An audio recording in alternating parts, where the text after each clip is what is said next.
Hello YouTubers out there, this is Jerry at the Movies with your host Jerry Saravia. So today we're going to do something a little bit different. I'm going to discuss the plot very briefly from the CBS sitcom The Big Bang Theory. And this in particular holds some interest for me because of what was discussed in the episode, which is kind of the basic plot of the show, or this episode. And came out about a week ago. So this is October 17th, 2013. So it was about a week ago, the episode in question. And most of you, I'm sure, will know what the Big Bang Theory is, so there's no need to go through any sort of explanation about what the sitcom is about. So let's just start off with Sheldon Cooper. And right at the start of the film, he's the tall scientist with a PhD, as are most of his friends. And he's talking to his girlfriend, Amy, and they had just watched Raiders of the Lost Ark. Now, those of you who have viewed my channel or are subscribed to my channel know that this, of course, is I'm a big Indiana Jones fan, so this piqued my interest right away. And anyway, they're watching the movie Raiders of the Lost Ark, and at the very end of it, Sheldon asks Amy, his girlfriend, Blossom, what did you think of the movie? She says it's very entertaining, but the Indiana Jones character was irrelevant to the story because either way, the Nazis, they get the Ark and they all die anyway. Now, there are a few problems with that conceit, so we'll get to that in a second. Then the other scientists, they get together, and they're huge comic book fans and huge fans of Star Trek and Star Wars and so on.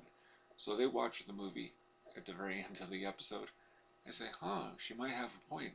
Oh, wait a minute, he he did find the Ark, and then of course he was going to take it to a museum back in America, but then it's taken away from him by the government.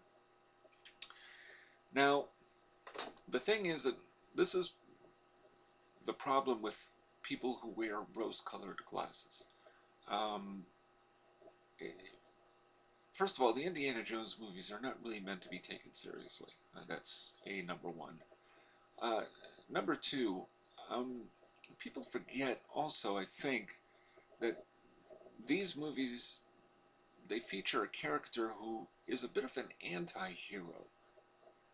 Because that's really what, he kind of is. He's reluctant to be a hero.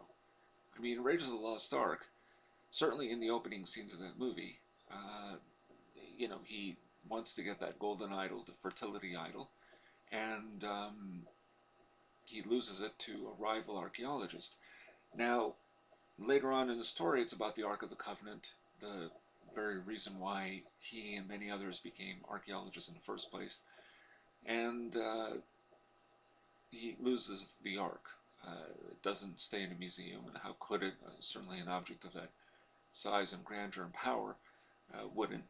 And it's taken away, and it's by the government. But he also considered, like in Temple of Doom, is the same idea. He's not really your traditional type of hero because he likes to barter, particularly Lao Che for the diamond and so on in Temple of Doom. And then the three stones, which really belong to an Indian village, one of which is retrieved and returned to the village, because of course that's the right thing to do. So kind of harkens back to a different era, which was the 1950s in particular, when adventure movies, you saw quite a few more of them, particularly Secret of the Incas with Charlton Heston, which has the same idea.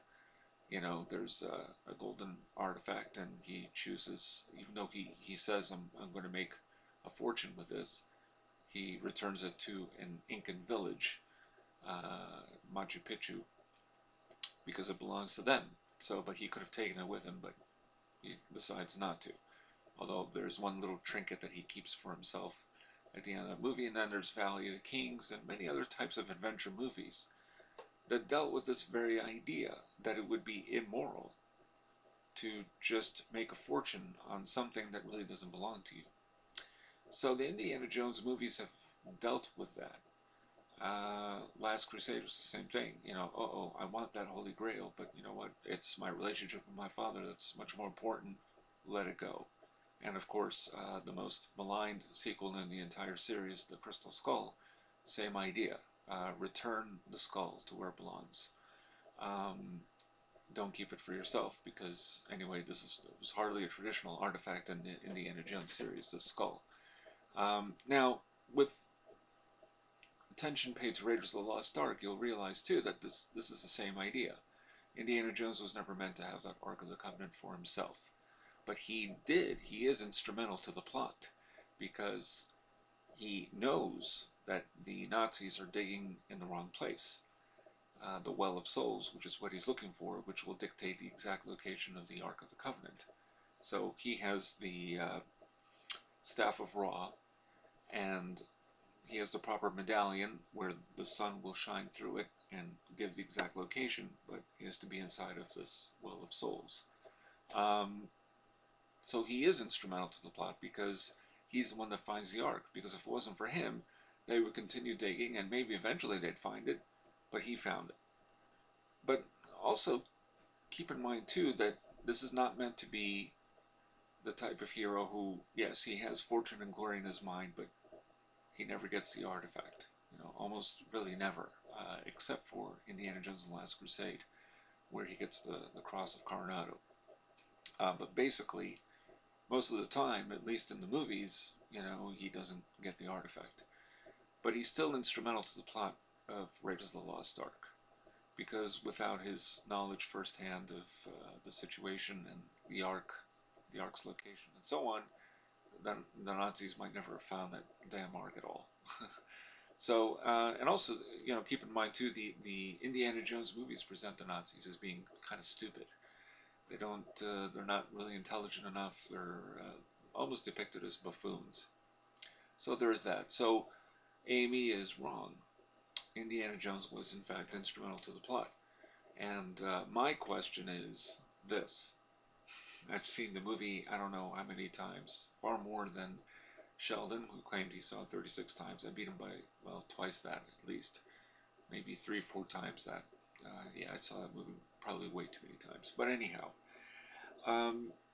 here's the real question. As a side note of trivia, by the way, for those who've seen the movie Raiders, if you haven't, turn this off right now, but I'm sure most of you have. On that island, at the very end, where they are walking several miles, the Nazis, as they go on this little march carrying the Ark to a distinct location on an island, surrounded by water, because that's what an island is, and they place the Ark there.